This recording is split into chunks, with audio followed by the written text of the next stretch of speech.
The knock came with the first gray light of dawn, barely audible over the Oklahoma wind that swept endlessly across the prairie. Daniel Carson had been awake for an hour already. Sleep came harder these days, interrupted by dreams of the life he'd left behind in Missouri and the reasons he'd needed to leave it. At 52, Daniel had spent the last 5 years building his modest ranch in the Oklahoma Territory, carving out a solitary existence that suited a man who'd learned to distrust both his own judgment and other people's intentions. His small herd of cattle grazed peacefully in the distance, and his 2 horses stood quietly in the corral, but otherwise, his nearest neighbor lived 15 miles away, which made the soft, desperate knocking on his door more than unusual. It was alarming. Daniel pulled on his boots and checked his rifle before approaching the door. In the Oklahoma Territory, unexpected visitors could mean anything from desperate travelers to dangerous outlaws to territorial marshals with questions about his past. "Who's there?" he called through the heavy wooden door. The voice that answered was weak, strained with pain and exhaustion. "Please." "Need help?" Daniel hesitated. The smart thing would be to tell whoever it was to move along, to seek help in the nearest town. But something in that voice, the raw desperation, the careful politeness despite obvious agony, made him pause. Against his better judgment, Daniel cracked the door open. The man who stood swaying on his porch was clearly an outlaw. Everything about him screamed danger. The worn gun belt hanging low on his hips, the dark clothes that would blend into shadows, the hard lines around his eyes that spoke of violence as a way of life. But those same eyes held something Daniel hadn't expected. Fear, not of Daniel, but for something else entirely. Blood soaked through the man's shirt from what looked like a bullet wound in his shoulder, and his face was pale with blood loss. He couldn't be much older than 35, but he carried himself with the wariness of someone who'd lived a hard life in dangerous places. "Name's Jake Morrison," the outlaw said, his voice barely above a whisper. "I know how this looks, but I'm not here to rob you or cause trouble." "Then what are you here for?" Daniel kept his rifle ready but didn't point it directly at the wounded man. Jake swayed on his feet, and Daniel could see the enormous effort it took for him to remain standing. I need to ask you something.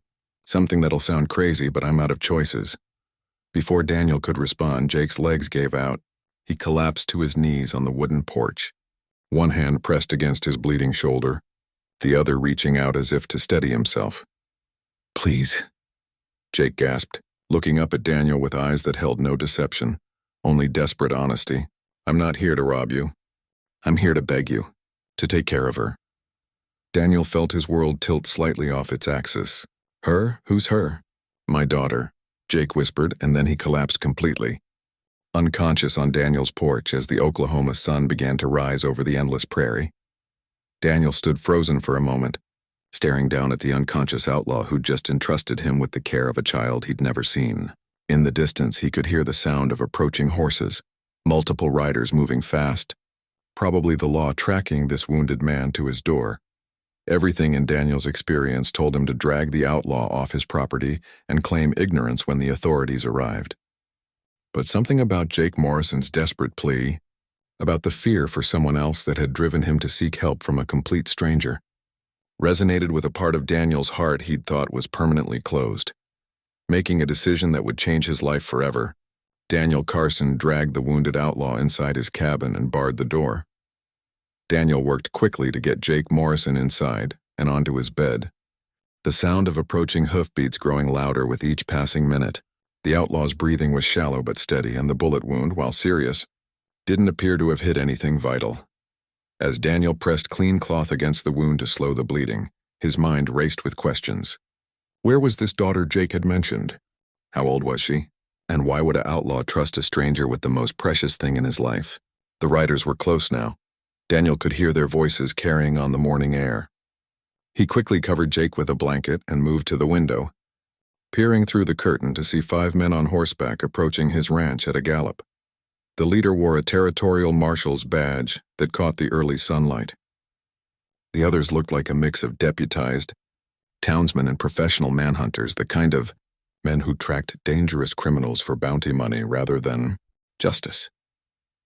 Daniel opened his door and stepped onto the porch, projecting the calm demeanor of a man with nothing to hide. "Morning, Marshal," You boys are out early. Name's Marshall Hendricks, the leader called out as they pulled their horses to a stop. We're tracking a dangerous outlaw, Jake Morrison. Shot a bank guard in Tulsa yesterday. Stole near $1,000. Trail leads right to your property. Daniel kept his expression neutral. Haven't seen anyone, Marshall. Been up since before dawn doing chores, would have noticed riders. One of the bounty hunters, a thin man with cold eyes, studied Daniel's cabin with obvious suspicion. Mind if we take a look around? Morrison's wounded, desperate. Might have forced his way in. Course not, Daniel replied, though his heart hammered against his ribs. Though I should warn you, I keep a loaded shotgun by the door. Man's gotta protect himself out here. Marshall Hendricks nodded approvingly. Smart thinking. Dangerous country for a man living alone. The search was thorough but quick. Daniel had hidden Jake in the root cellar beneath a trapdoor concealed under his kitchen table, a hiding place he'd built years ago for storing valuables during his own troubled past. The marshal and his men found nothing suspicious. Trail definitely leads here, the thin bounty hunter insisted. Morrison had to stop somewhere. Blood loss would have dropped him before he made it much further. Maybe he crossed my land heading somewhere else, Daniel suggested. Lot of country out there to hide in. Marshall Hendricks studied Daniel's face carefully. Mr. Carson, isn't it? You understand harboring a fugitive is a federal crime? Course I understand. But I told you, haven't seen hide nor hair of any outlaws. After 20 minutes of fruitless searching, the posse mounted up to continue their pursuit. But the thin bounty hunter lingered for a moment, his pale eyes fixing on Daniel with uncomfortable intensity. We'll be back, he said quietly. Morrison's worth $500 dead or alive. Money like that tends to make men thorough. As the riders disappeared into the distance, Daniel waited a full hour before retrieving Jake from the root cellar. The outlaw was conscious but weak, his face gray with pain and blood loss. Why'd you help me? Jake asked as Daniel helped him back to the bed. Haven't decided yet, Daniel replied honestly, cleaning the wound with whiskey that made Jake hiss in pain. But you mentioned a daughter. Where is she? Jake's eyes filled with something that might have been tears. Hidden safe for now, but if something happens to me, tell me about her. Her name's Emma, she's 8 years old. Jake's voice broke slightly. Smartest little girl you ever saw, reads like she's twice her age. Her mama died 2 years ago of fever, and since then it's just been me and her. Daniel paused in his bandaging. An outlaw raising a child? Wasn't always an outlaw, Jake said defensively. Had a farm in Arkansas, tried to make an honest living. But drought killed the crops, bank foreclosed, and when Emma got sick I needed money for a doctor. His voice grew hard. Sometimes good men do bad things for the right reasons. And now? Now I'm a wanted man who can't give his daughter the life she deserves. Can't take her to school, can't let her make friends, can't even stay in one place long enough for her to feel safe. Jake met Daniel's eyes directly. That's why I came here. You don't even know me. I know enough. Asked around about you in the last town. People said you're fair. Keep to yourself, don't judge others too quick. Said you came out here running from something yourself. Daniel felt a chill of recognition. What exactly are you asking me to do? Jake struggled to sit up straighter. Take care of Emma. Give her a home, a chance at a normal life. I'll disappear, lead the law away from here. She'll be safe with you. You're asking me to raise your daughter. I'm asking you to save her, Jake corrected. Because if they catch me, she'll end up in some territorial orphanage. And I'd rather die than let that happen. Daniel stared at this wounded outlaw, who was offering to sacrifice everything, including his relationship with his child, to give her a chance at safety and normalcy. Where is she now? 2 hours ride east. Hidden cave near Cedar Creek. I left her with enough supplies for 3 days, told her to wait for me or someone I trust. The weight of the decision pressed down on Daniel like a physical force. Accept, and he'd be responsible for a child he'd never met, while harboring a fugitive and lying to federal authorities. Refuse, and an 8-year-old girl would lose the only family she had left. Daniel spent the morning in turmoil, tending to Jake's wounds while wrestling with a decision that would fundamentally alter his carefully constructed solitary life. The outlaw slept fitfully, occasionally murmuring what sounded like a little girl's name, and each unconscious word drove home the reality of what was being asked. By midday, Daniel had made his choice. I'll go find her, he told Jake, who'd awakened looking more alert despite his injuries. But I need to understand what I'm agreeing to. This isn't temporary, is it? You're not planning to come back for her when things cool down? Jake's face crumpled with pain that had nothing to do with his physical wounds. I've been running for 8 months. Every town we enter, every person who sees us together puts her in danger. The law's closing in and I can't keep dragging her through this life. So you're giving her up? I'm setting her free, Jake corrected fiercely. Emma deserves a chance to be a normal little girl. Go to school, make friends, sleep without worrying about her daddy getting shot in the night. You can give her that. I can't. Daniel saddled his horse while Jake drew him a detailed map to the hiding place near Cedar Creek. She's been alone for 2 days? Emma's tough. Had to be the life we've lived. But she's still just a little girl who's scared and waiting for someone to tell her everything's going to be all right. Demave. Ride to Cedar Creek took Daniel through some of the most beautiful country in the Oklahoma Territory, rolling hills covered in native grasses, stands of oak and cottonwood that provided blessed shade, and streams that ran clear and cold even in the late summer heat. As he approached the area Jake had described, Daniel found himself wondering what kind of child would emerge from a life on the run with an outlaw father. Hardened beyond her years, fearful and distrustful, or something else entirely? The cave was exactly where Jake had said it would be, hidden behind a curtain of hanging willow branches near a bend in Cedar Creek. Daniel called out softly as he approached, not wanting to startle what was probably a very frightened little girl. Emma, my name's Daniel Carson. Your daddy sent me to find you. The silence stretched so long Daniel wondered if she'd already fled, but then a small voice came from the shadows inside the cave. How do I know you're telling the truth?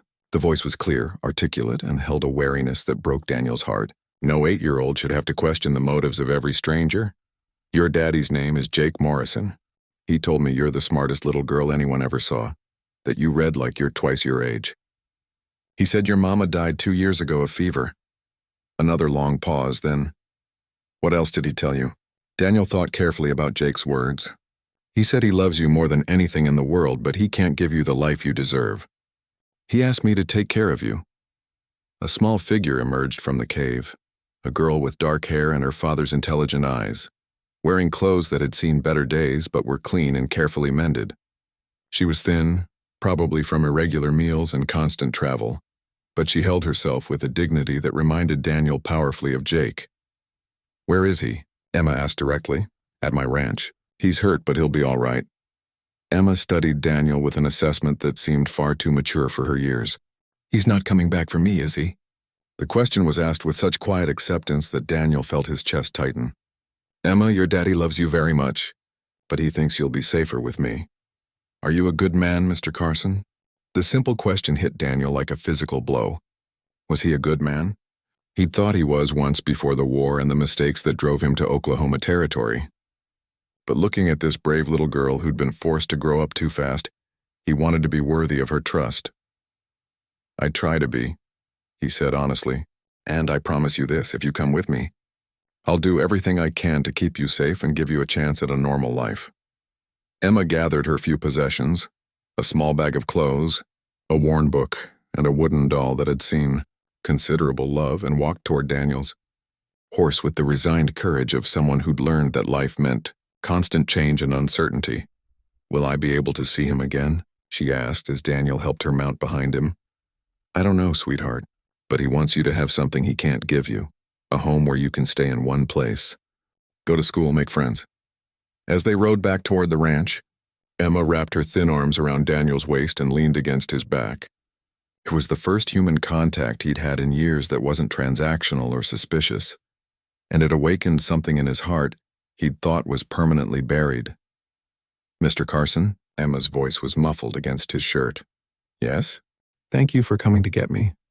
I was getting scared, being alone that long. Daniel felt tears he hadn't shed in years threaten to spill over. You're not alone anymore, Emma, I promise you that. The reunion between Jake and Emma was both heartbreaking and beautiful.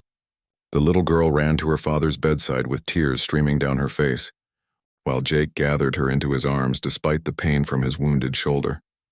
I was so scared you weren't coming back, Emma whispered against his chest.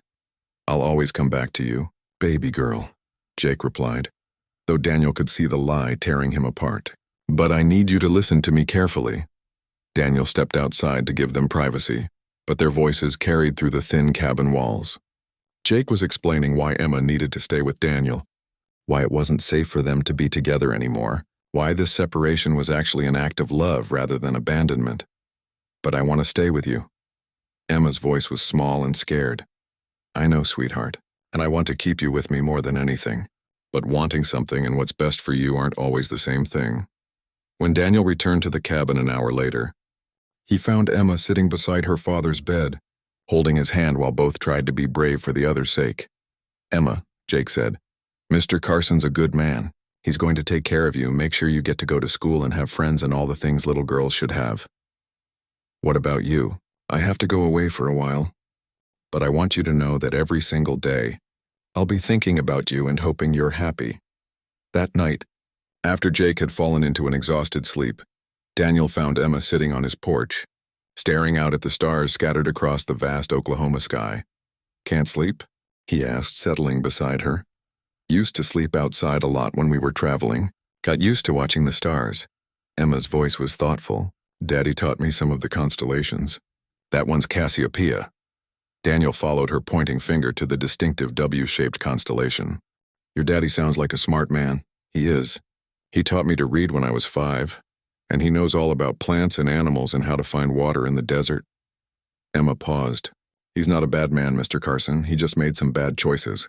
"What do you mean?" "When Mama got sick, the doctor wanted $50 to treat her. We didn't have $50, so Daddy tried to borrow it from the bank. They said no because we'd already lost the farm. So Daddy—" Emma's voice trailed off. "So your daddy found another way to get the money. He robbed a store, got the $50 and paid the doctor, but it was too late. Mama died anyway." Emma's matter-of-fact tone couldn't hide the grief underneath. "After that, Daddy said we couldn't go home because the law would be looking for him. We've been running ever since." Daniel felt a deep ache in his chest for this little girl who'd lost everything. Her mother, her home, her sense of security because of circumstances beyond anyone's control. "Emma, do you understand why your daddy brought you to me?" "Because he loves me enough to let me go," she said simply. "It's the hardest thing in the world, loving someone enough to give them what they need even when it hurts you." The wisdom in her words stunned Daniel. This 8-year-old child understood sacrifice and love in ways that many adults never learned. The next morning brought the sound Daniel had been dreading: horses approaching at speed. Through his window, he could see Marshal Hendricks returning with a larger posse, including several men Daniel didn't recognize.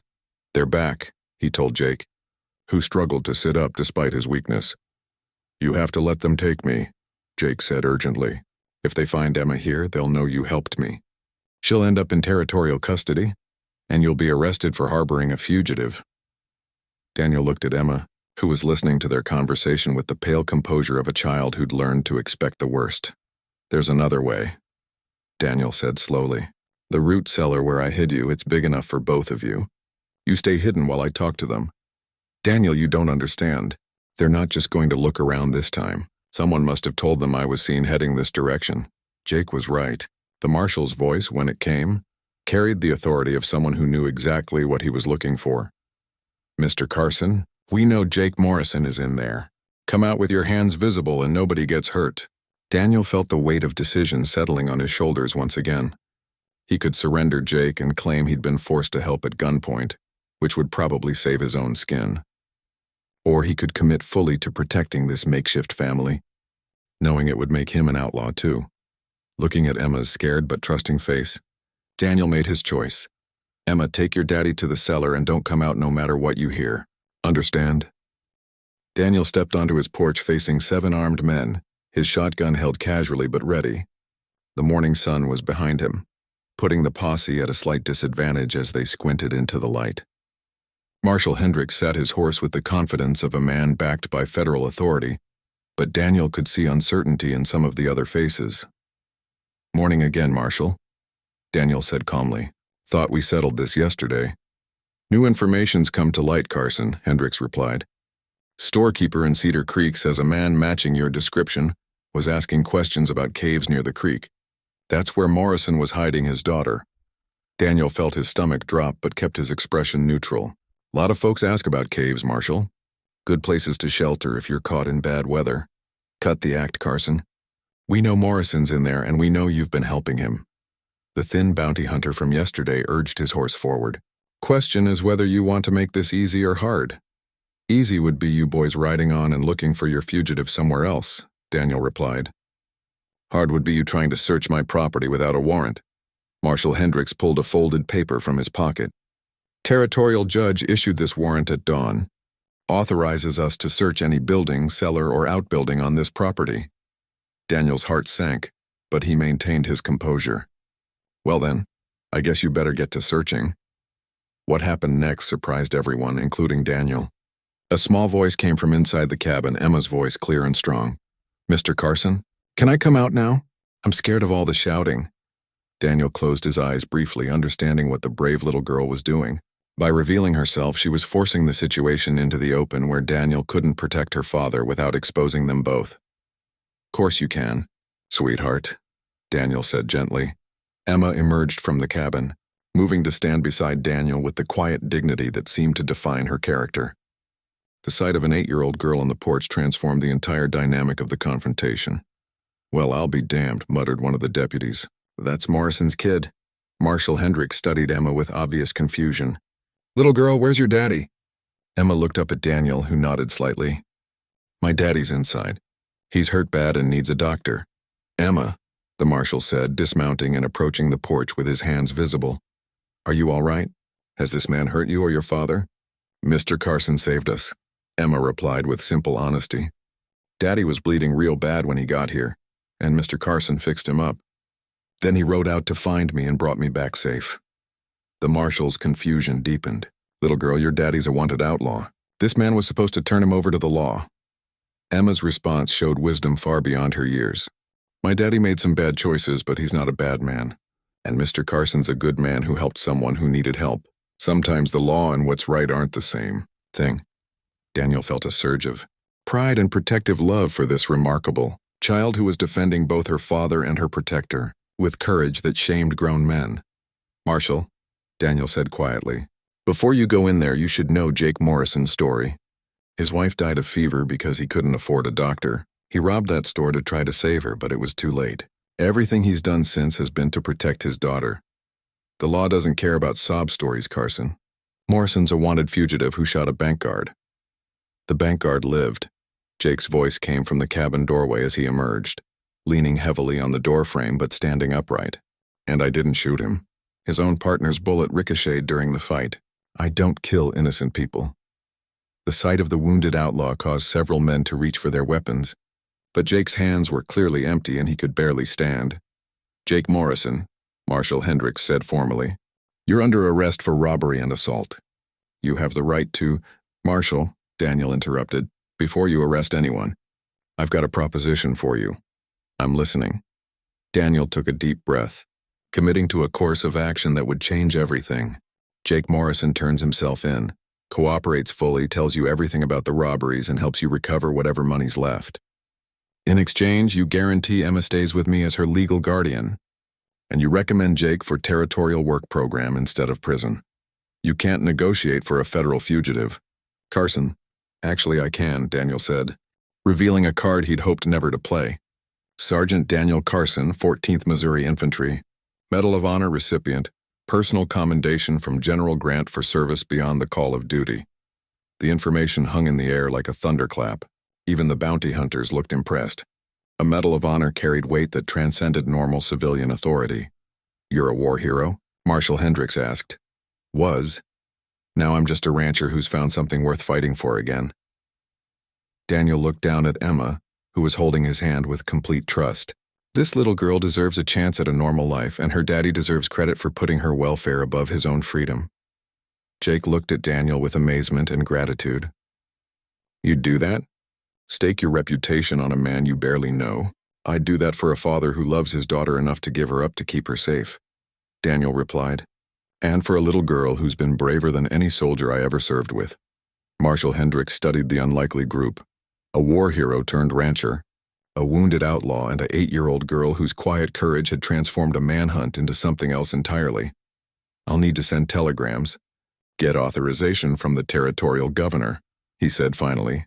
But Carson, if you're vouching for Morrison and if he cooperates fully, there might be room for negotiation. The negotiations that followed were unlike anything Marshall Hendricks had experienced in 20 years of law enforcement.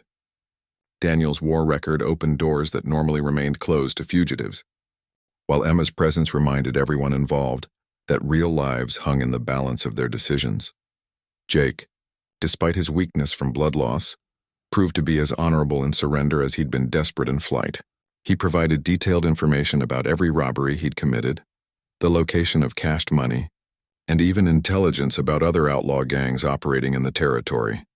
The Donovan gang's planning to hit the bank in Guthrie next week, Jake told Marshall Hendricks as they sat around Daniel's kitchen table. 4 men. They'll come in from the north just after opening, expecting an easy score. How do you know this? Because they asked me to join them. Turned them down when I realized they'd shoot anyone who got in their way. Jake's voice carried genuine regret. I may be a thief, Marshall, but I'm not a killer. Daniel watched Emma during these conversations, amazed by her composure as her father detailed his criminal activities. She seemed to understand that honesty was the price of hope, that only by facing the full truth could they find a path forward. On the second day, a telegram arrived from the territorial governor's office. Marshall Hendricks read it aloud with obvious surprise. Information provided by Morrison led to prevention of Guthrie bank robbery and capture of Donovan gang.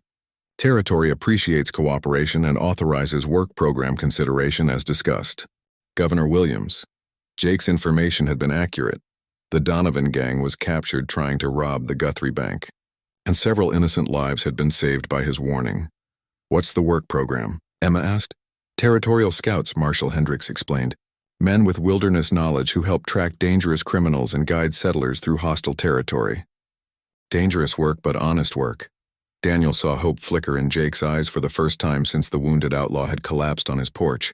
That means if you complete 5 years of territorial service, your record gets cleared. You'd be free to live where you want, work where you want. The marshal paused meaningfully. Be a father to your daughter openly. Emma's face lit up with joy that made every adult in the room smile. Daddy, you could come back? I could earn the right to come back, Jake corrected gently. But sweetheart, 5 years is a long time. You'll be 13 when I'm done, practically grown up. I'll wait, Emma said with absolute certainty. Mr. Carson will take good care of me, and I'll write you letters every week, and when you come back we'll be a real family again. The arrangements took 3 more days to finalize. Jake would be taken to the territorial capital for medical treatment, then assigned to a scout unit operating along the Kansas border. Daniel would become Emma's legal guardian, with full authority to make decisions about her education and welfare. On the morning of Jake's departure, Daniel walked Emma to the wagon where her father waited. His arm in a sling, but his eyes brighter than they'd been since his arrival. You sure about this, baby girl? Jake asked, cupping Emma's face in his hands. 5 years is a long time to wait for someone. You waited for me all my life? Daddy, I can wait 5 years for you. The goodbye was painful but not heartbreaking, because it carried the promise of reunion earned through honest work, rather than the finality of permanent separation. Jake hugged his daughter fiercely, then shook Daniel's hand with genuine gratitude. I'll never be able to repay what you've done for us, Jake said. Just stay alive and come back to her, Daniel replied. That's all the payment I need. As the wagon carrying Jake Morrison disappeared into the distance, Daniel felt Emma slip her small hand into his. She wasn't crying, instead she stood with the quiet dignity he'd come to associate with her character. Mr. Carson, can I ask you something? Of course you can, sweetheart. Why did you help us? You didn't know us, and helping Daddy could have gotten you in trouble with the law. Daniel considered the question carefully. You know, Emma, for a long time I thought the safest thing was to not care about anyone, to keep to myself and avoid getting involved in other people's problems. What changed? You did. Both of you. When your daddy collapsed on my porch and begged me to take care of you, I remembered something I'd forgotten, that the best parts of life come from caring about people, even when it's risky. Emma squeezed his hand tighter. Are you going to be my daddy now? The question hit Daniel like a physical force. Would you like me to be? I'd like that very much. But I want you to know. I'm going to keep loving my real daddy too and waiting for him to come back. I wouldn't want you to do anything else, Daniel said, kneeling down to look Emma in the eye. A person's heart is big enough to love more than one family. Your daddy will always be your daddy, but maybe there's room for me too. Emma's smile was brighter than the Oklahoma sunrise. "There's lots of room, Mr. Carson. Lots and lots of room." 6 months later, Daniel's ranch had been transformed in ways that went far beyond the physical improvements. The addition of a schoolroom, expanded garden, and larger barn spoke to practical changes. But the real transformation was in the laughter that now echoed across the Oklahoma prairie. Emma had blossomed under the stability of a permanent home. She attended the territorial school in the nearest town 3 days a week. But Daniel supplemented her education with lessons in ranch management, animal husbandry, and the practical skills needed for frontier life. Her quick mind absorbed everything, and she demonstrated an intuitive understanding of both livestock and land management that impressed their neighbors. "That girl's got better instincts than most grown men," observed Tom Bradley, who'd become Daniel's closest neighbor and friend. "Way she gentled that wild colt last week was pure magic." Emma had indeed proven to have a remarkable gift with animals. Horses that shied away from experienced hands would calm under her touch, and even the ranch's temperamental bull had learned to accept her presence without aggression. "She gets it from her daddy," Daniel explained. "Jake had the same gentle way with living things. It's in her blood." The letters from Jake arrived faithfully every 2 weeks, filled with stories of his work as a territorial scout and his pride in Emma's accomplishments. Daniel always read them aloud, and Emma would respond with detailed accounts of ranch life, her school progress, and the small adventures that filled her days. "Tell Mr. Carson I caught the biggest fish in Cedar Creek yesterday," Emma dictated for her latest letter. "It was almost as big as my arm, and the new calf finally let me pet her without running away. Mr. Carson says I have Mama's gentle hands." The reference to Emma's mother had become natural over the months. Daniel had encouraged Emma to share memories of her parents, helping her understand that loving new people didn't require forgetting those she'd lost.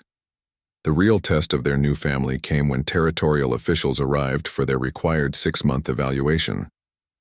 Inspector Sarah Williams, the governor's daughter and a pioneering advocate for children's welfare, spent 3 days observing Emma's daily routine, interviewing neighbors and assessing the arrangement's success. "Mr. Carson," Inspector Williams said on her final evening, "I've seen many guardianship situations, but this is remarkable.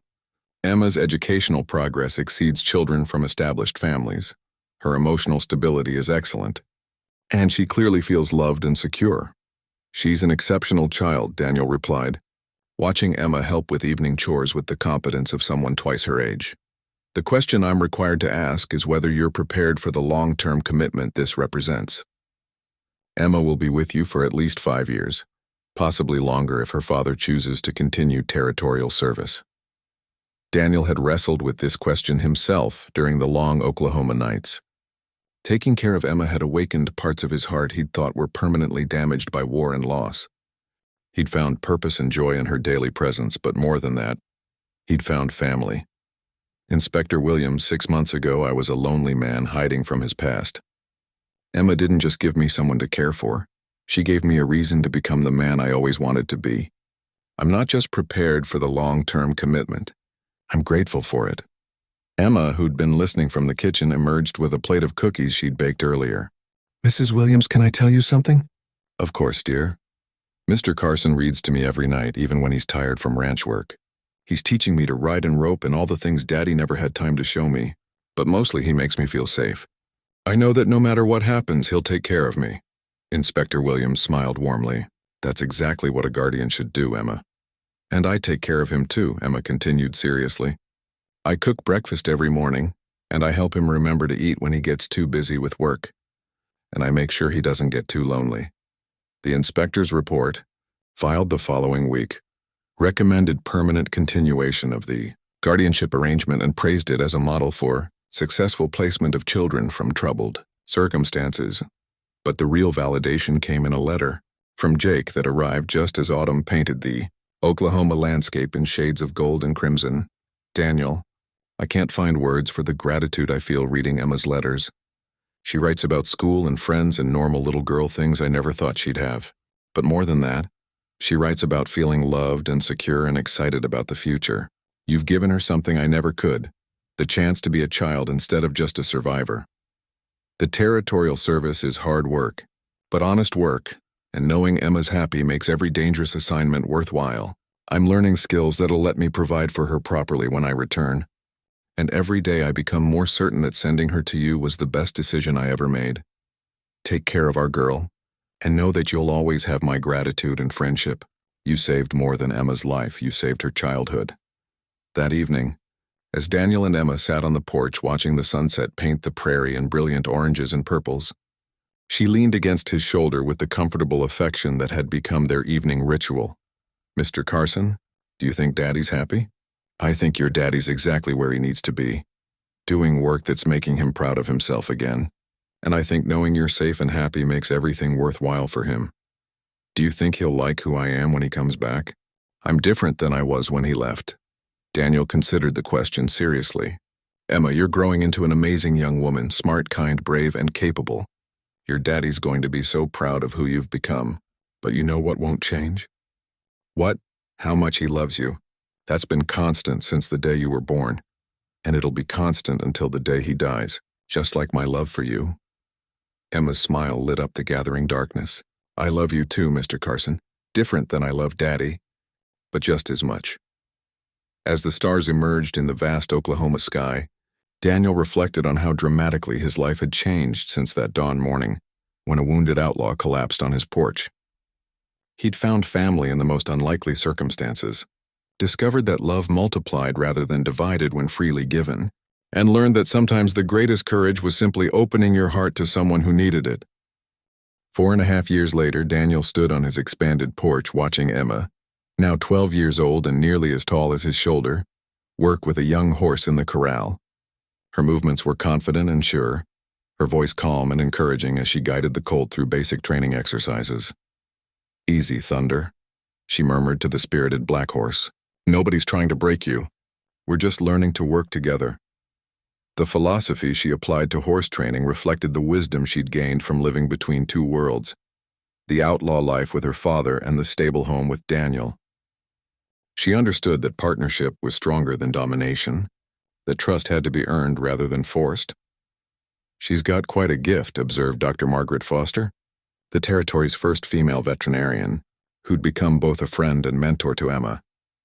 I've never seen anyone her age with such intuitive understanding of animal behavior. Daniel felt the familiar surge of pride that had become a constant companion over the years. Emma had exceeded every expectation, excelling in school, becoming an accomplished ranch hand, and growing into a young woman of remarkable character and capability. She's had good teachers, Daniel replied, thinking of Jake's letters that had guided Emma's education from afar, sharing knowledge about animals, land management, and the practical skills needed for frontier life. The letters had been Emma's lifeline to her father, arriving every 2 weeks without fail for over 4 years. Jake's accounts of his work as a territorial scout painted pictures of dangerous but honorable service, tracking outlaws, guiding settler convoys, and helping establish law and order in the wildest parts of the territory. Most importantly, the letters revealed Jake's transformation from desperate fugitive to respected member of the territorial service. His superiors praised his integrity, his knowledge of wilderness survival, and his ability to negotiate peaceful solutions to conflicts that might otherwise have ended in violence. Any word on when he'll be released? Dr. Foster asked. 6 months, Daniel replied, though the answer filled him with conflicting emotions. He was genuinely happy that Jake would be reunited with Emma, but the approaching separation also meant losing the daughter who'd become the center of his world. Emma had noticed his recent melancholy and addressed it with the direct honesty that characterized her approach to difficult subjects. You're worried about Daddy coming back, she'd said the previous evening as they sat by the fire reading together. I'm happy he's coming back, Daniel corrected. I'm just going to miss having you here every day. Mr. Carson, do you really think Daddy's going to want to take me away from the only real home I've ever known? The question had given Daniel hope he hadn't dared entertain. Over the years, Emma had put down roots that went far deeper than temporary guardianship. She had friends at school, responsibilities on the ranch, and dreams for the future that were tied to the Oklahoma territory. The answer came in Jake's next letter, which arrived on a crisp October morning that reminded Daniel of the day his unexpected family had begun. Daniel, I've been thinking about Emma's future and what's best for her now that my release is approaching. She's grown up in your home on your land with your guidance and love. Asking her to leave all of that to follow me to whatever new life I build would be selfish. I want to come back to Emma, but I want to come back to the place she calls home. Would you consider a partnership? I've saved most of my territorial pay over 4 years, and I've learned skills that could benefit the ranch. More than that, Emma has written about her dreams of expanding the horse training program, maybe starting a veterinary practice with Dr. Foster. I'm not asking for charity, Daniel. I'm asking for the chance to be part of the family and community you've helped Emma build. Would there be room for a reformed outlaw who wants nothing more than to be a good father and an honest neighbor? Daniel read the letter aloud to Emma, who'd been unusually quiet all morning, as if sensing that important news was coming. What do you think? Daniel asked when he finished. Emma's smile was radiant. I think I'm about to have 2 daddies instead of 1, and that Thunder's going to love having Daddy help with his training. The integration of Jake Morrison into their established life proved easier than anyone had expected. He arrived on a December morning, carrying his discharge papers and 5 years of savings, looking older and more weathered, but with eyes that held peace instead of desperation. The reunion between father and daughter was emotional but not awkward. Emma had grown from the frightened 8-year-old Jake remembered into a confident young woman, but the bond between them had been maintained and strengthened through years of letters and shared dreams. She's remarkable, Jake told Daniel on his first evening back, watching Emma demonstrate Thunder's training progress. Everything I hoped she'd become and more. You've given her something I never could have, the chance to discover who she really is. She gave me something too, Daniel replied. She taught me that family isn't about blood or legal documents. It's about people choosing to love and care for each other. The expansion of their family proved beneficial in ways none of them had anticipated. Jake's wilderness knowledge combined with Daniel's ranch management skills and Emma's natural talent with animals to create one of the most successful operations in the territory.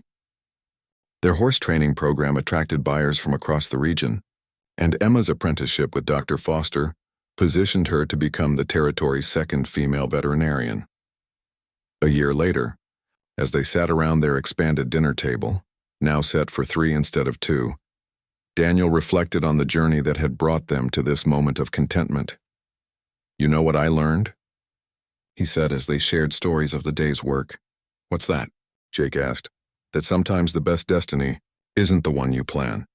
It's the one that finds you when you're brave enough to open your door to someone who needs help. Emma reached across the table to squeeze both men's hands. And sometimes the best family is the one that chooses itself, even when it starts with a wounded outlaw and a lonely rancher and a scared little girl. Jake's eyes filled with tears he no longer tried to hide. Sometimes the greatest gift you can give someone you love is trusting them to love your child as much as you do. As the Oklahoma wind whispered across the prairie outside their warm home, 3 people who'd found each other in the darkest circumstances celebrated the light they'd created together. The wounded outlaw had found redemption. The lonely rancher had found purpose. And the frightened child had grown into a remarkable young woman surrounded by love.